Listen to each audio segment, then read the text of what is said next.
Magandang araw mga idol! So ayan, amin pong pinasyalan ang farm ng amin pong kasama at talaga mapapasama all ka na lang. Paalala lang ho sa lahat ng mga may farm na kaibigan, magdadala po kayo ng plastic bag kung sakaling kayo ipapasyal, alam nyo na. Oh, parang hindi naman. Nakakain yan. Doon tayo sa likod. Ano, may review sa amin yan. Sa ano? Sa Pampanga, sa Iba. Ate, pengi ako kalamansi.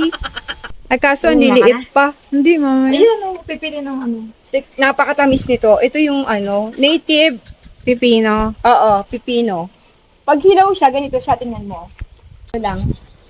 Yung ano lang. Ah, okay. Oo nga, no. Okay.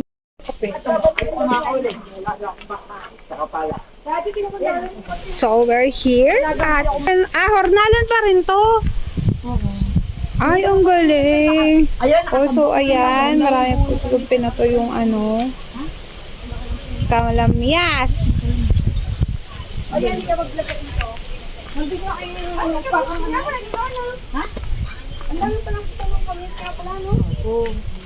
Ay, Wow, gusto ko din ng kalamyas.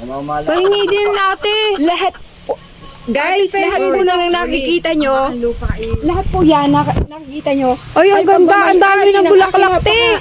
Magkamag-anak na daw niya. Ang ganda naman ito, te. Oh, ang dami bulaklak, oh.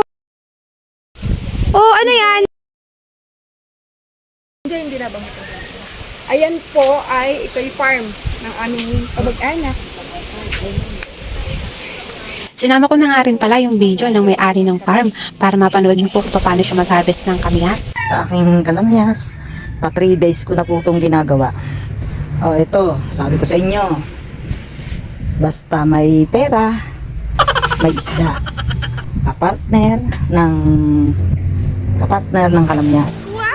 Ano po, nag-uumpisa na po ako maggayat.